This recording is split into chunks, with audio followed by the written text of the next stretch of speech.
you can describe to us what your workouts this off season have been like, particularly, or I guess this over these last couple of months as they ramped up towards the season, and particularly your workouts that we saw surface with Kyrie, what that was like.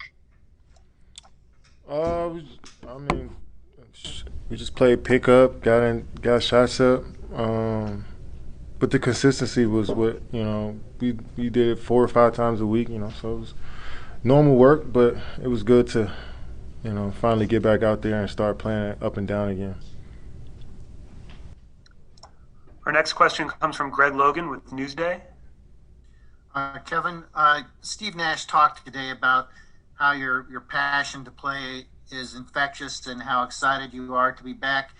Can you tell from what you've done so far on the court, if you can regain the Kevin Durant MVP caliber level that you've played at in the past? I saw Iguodala predicted you would be MVP this year. Do you think you're going to be capable of that, or can you tell yet?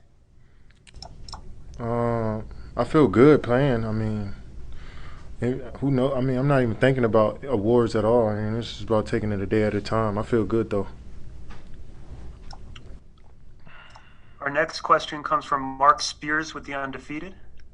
Hey, Kevin. What up? Hey, when you were watching from outside the bubble, how did you take the social justice movement going on? And I'm sure you're probably a little eager to wish you could have been a part of that. And what is going to be the key for you guys going forward and bringing that into next season? I was very proud of the NBA for allowing the players to have their own voice.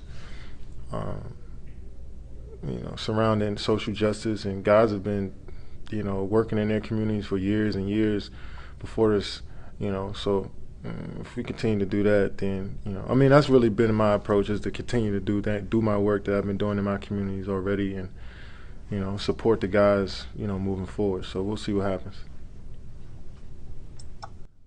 Our next question comes from Brian Lewis with the New York Post.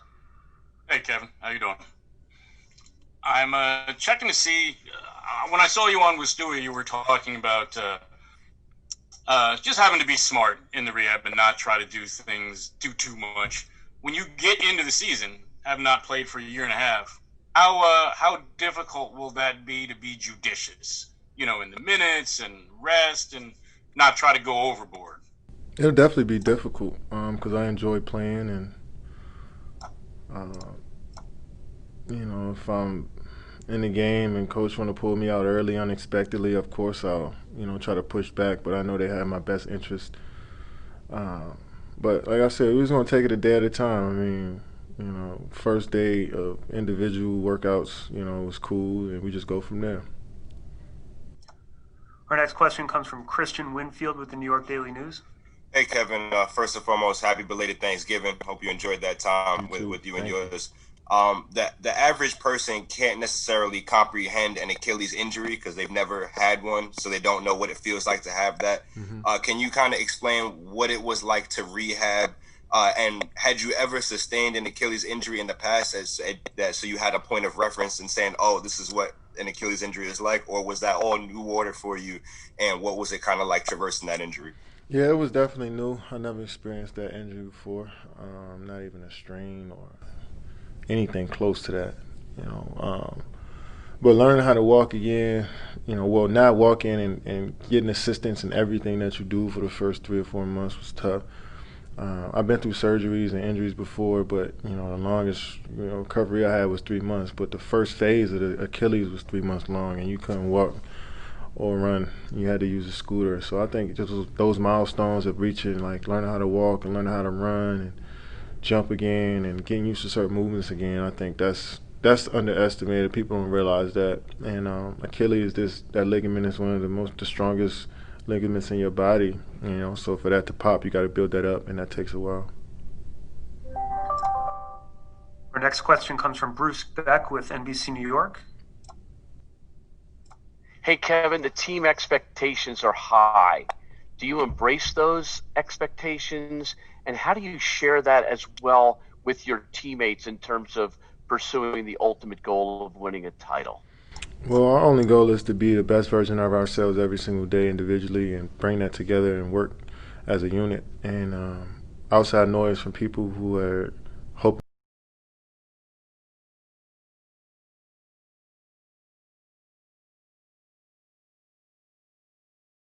He expressed interest in wanting to join you. So, is there anything that you could share with us about that conversation? And then, do you relay that James wants to play with the Nets to Sean as soon as you hear something like that? I don't know where you making these stories up that me and James talked about any of this at a workout. Like, I don't know where that came from. And James is a friend of mine, but I let the front office handle all of that stuff. I was just so focused on working out. I heard all the noise, and I heard that, James potentially wanted to come to the Nets, but anybody can make up stories. Anybody can write a story, and it gets some traction. So, nothing's ever set in stone till it's set in stone. So I never thought too much about it. Just focused on myself, and my teammates probably did the same thing, and we just moved forward. Last question for Kevin comes from James Herbert with CBS Sports. Hey, Kevin.